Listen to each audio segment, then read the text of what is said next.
Hi, this is Mike O. This is Nate Omdahl. We're with the Seattle Jazz Composers Ensemble, and we're interviewing local composers about music and music-related activities.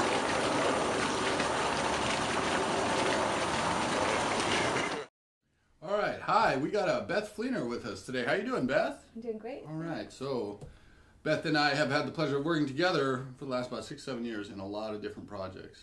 And I think, what are you working? What's the main projects currently? You have the Crystal Beth and the Boom Boom Band? Crystal Beth and the Boom Boom Band, Workshop Ensemble. Those are the two main things going on right now of my own work. And then, of course, I play in the Samantha Boschnack Quintet, Royal Room Collective Music Ensemble with Wayne, and pretty much anything anybody will let me. If you'll let me play your music, I'm willing to do it. Yes, we know, which is awesome, and which I think is a great influence on all the music that you write yourself, which is what kind of we're here to talk about mainly. So tell me, I'm going to give you the same question I asked Sam. Awesome. How do you do music?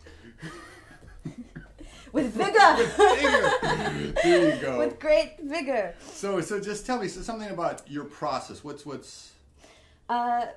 most everything comes out of improvisation in some sort of capacity. I've had a long-standing practice as an improviser in terms not just with other people but with myself, and trying to have daily moments where if I sing or I play clarinet or whatever it is, but that there is some sort of improvisational practice that I engage with myself every day, and then out of that come these little shards of information that then get taken and woven into other ensembles or something. So sometimes I actually record them and post them as living room parties. I kind of go through waves about that part of the practice, you know, how much of it I show the outside world and how much of it is just for me.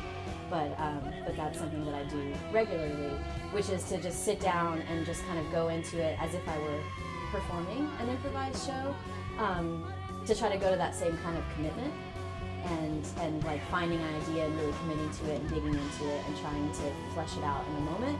And I record all of those things, and then I go back and say, oh, I really like that. Okay, I'm going to start working that out as a sketch in some kind of capacity. I live into being privileged to play a lot of your different kinds of music. You play not just in ensemble, but one-off projects and different commissions and stuff that you've done over the years. Because I oftentimes see in your music you have, it's definitely not about the written note. There's written material that is, you have a strong melodic idea on what this played at this amount of time. That we'll just take that as a given. But in general, you have concepts and streams of ideas that are get joined together in a pretty fairly organized manner. As organized as almost as any written music, with the complete control. And I think to great success. Talk a little bit more about that. How have you been successful at getting a bunch of people to do these really abstract things, but kind of in the order that you want, in the shape that you want, to get the result that you want? That's an interesting question.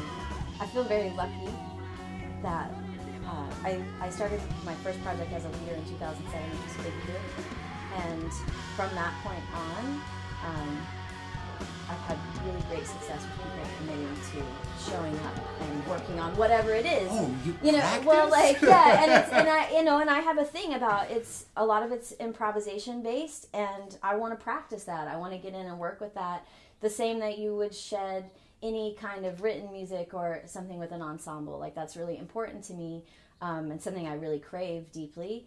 And so trying to build a real practice with it is kind of what's most important to me, and to be in the process of things, because it's all a continuum, and there's not a destination of a place to actually get to and then you're done and you've got it and you've arrived. And so I'm much more interested in the application of the process, in how you're relating to each other in the ensemble, and then how that causes you to reflect and relate to yourself, and then how of course, how that moves out into the rest of your daily life.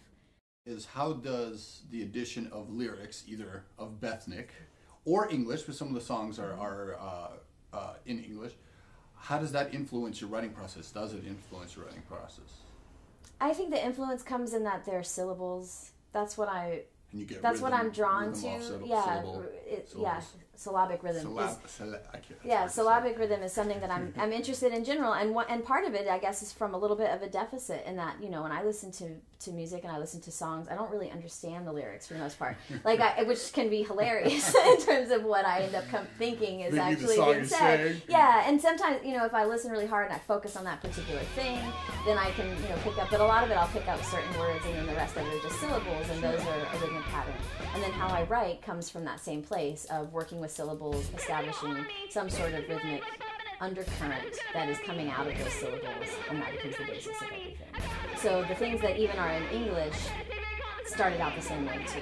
And if they formed into English words, it's because they rhythmically were dictated by that, and they just kind of fell in place. Not that I selected words and then printed it down.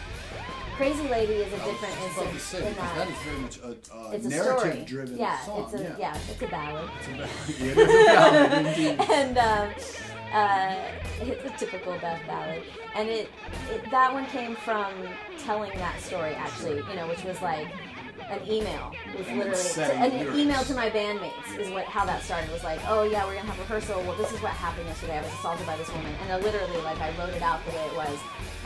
And as I was writing it, and I think it was a situation where as I was writing it to the people that I was writing it to, I heard us playing it, you know, as like these stopped hits things, which is where it became this kind of punk, all these stopped hits that get conducted with the lyrics as these little bursts in between, you know.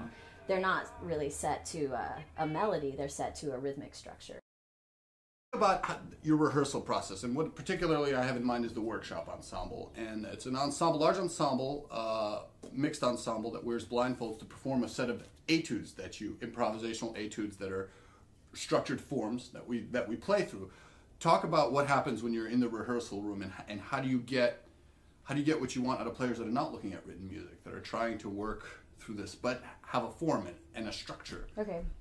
Let me rewind a little bit and talk about how that kind of practice came about in the first place, and then how we can continue to explore it, which is that in 2010 I started getting this idea about working on these etudes and trying to find a way to work with an ensemble on focused intention. And I was really interested in what happens like in a conduction ensemble, a conducted improvisation ensemble, for example. All of the players kind of surrender their own egos to the conductor in that moment. And everything is hinging on what information is going to be doled out by the conductor, because you're improvising all of the content and the conductor is controlling the form. So I started thinking about, okay, well, that happens when you work with people all the time. You know, that kind of, the conductor appears amongst all of you because you've worked together and you've built these relationships. We've obviously experienced that a lot in the stuff that we've done together.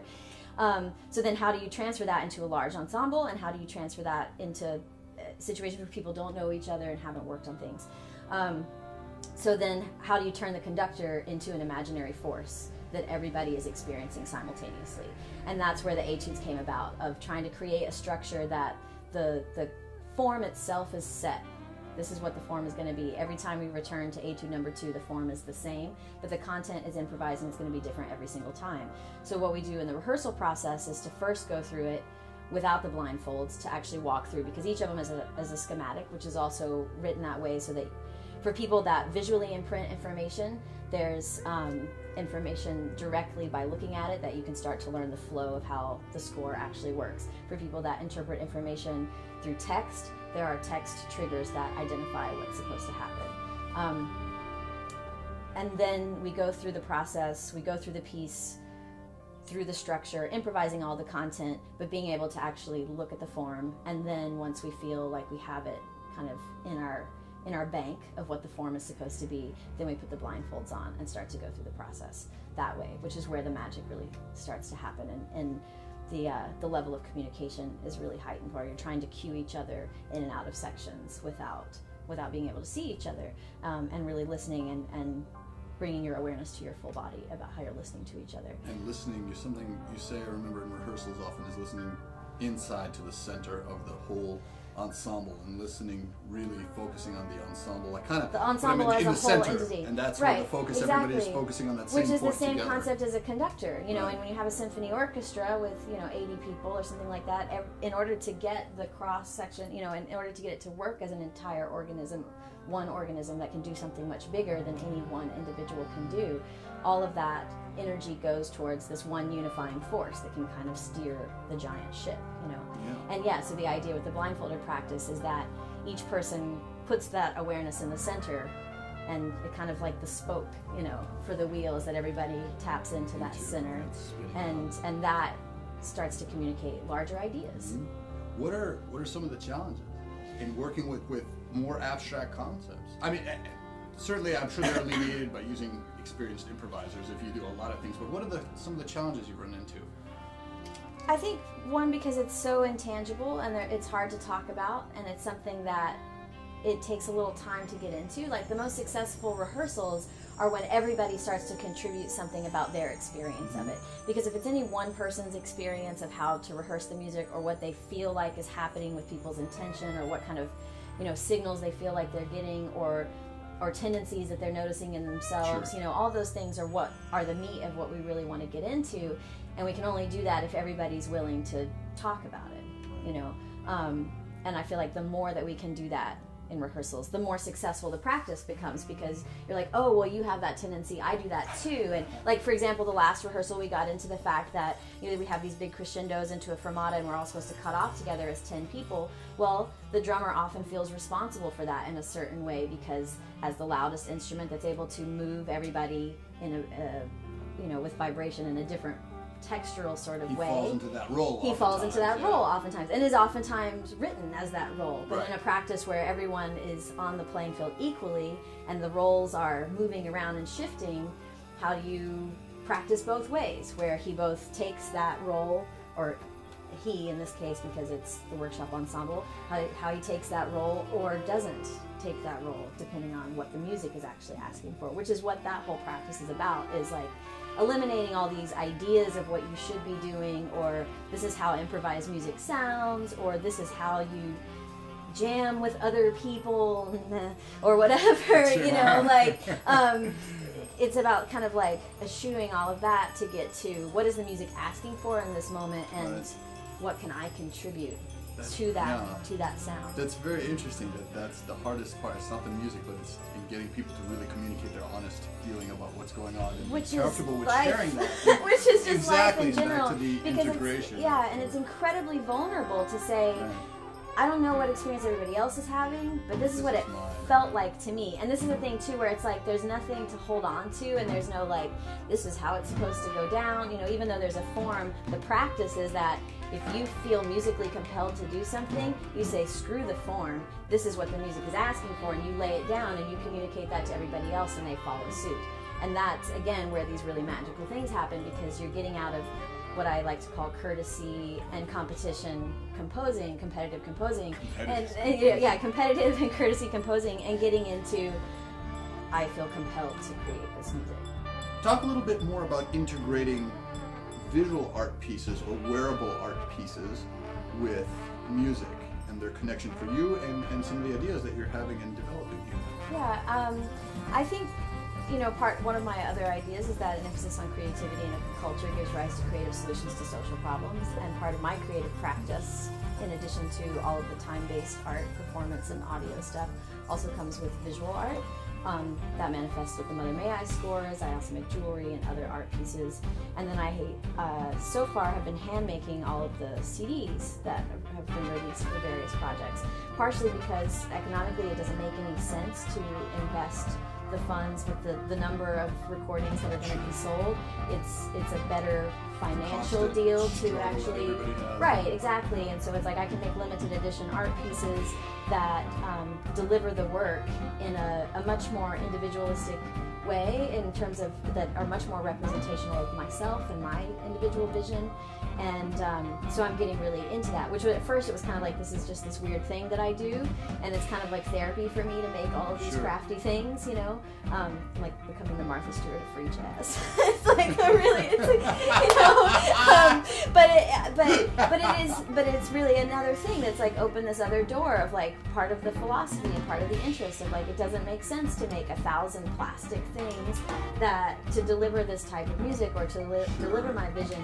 I'd much rather make a beautiful art piece of some kind that the audio is part of that. more because we're in this world where everything is so, there's all this obsession with product, and music, it's not a product. It's not a product, it's an experience. And I don't want to put it in a product category. That to me kind of degrades the spirituality of it. And I don't mean that in any sort of like religious way or anything, you know, I just mean like in terms of human experience, and that it's an emotional experience. It's a process, not a product. That is leading me to now, because I have all of these different artifacts, is what I refer to them as, because I feel like the art piece actually takes place inside the human that experiences it. When you see something or hear something, the real work is what's going on inside your body. So all of these things are, you know, are a process delivery system. They're an artifact that represents that. And now that there's a starting to be a significant amount of them, I am in the process of trying to build out this idea of a record label, which is, it's not functioning the same way as a traditional record label. It's more about, you know, having these crafts and these visual art things that all come with audio. That way all the projects can be represented, and all of the different types of compositions all have a home outside of the traditional idea. This is what a record looks like. This is how you release a record. Do you have a name for this? Yeah, Bunny Blasto Records. Bunny Blasto Records. Yeah. Very nice. And are you looking to find other artists in the same mind that are producing eventually, visual yeah, art eventually, with audio art? Totally. After getting support from the Jackstraw Artist Support Program, the Workshop Ensemble was able to record SILT, which is the long-form sonic meditation production that we do in our ensemble. That's going to be released as a single, and for the first time, another artist, a visual artist, has committed to creating the artifact that will be the visual component for that piece. So this is the first step in somebody commissioning another artist to bring to merge, to make this collaboration, to elevate the music even more.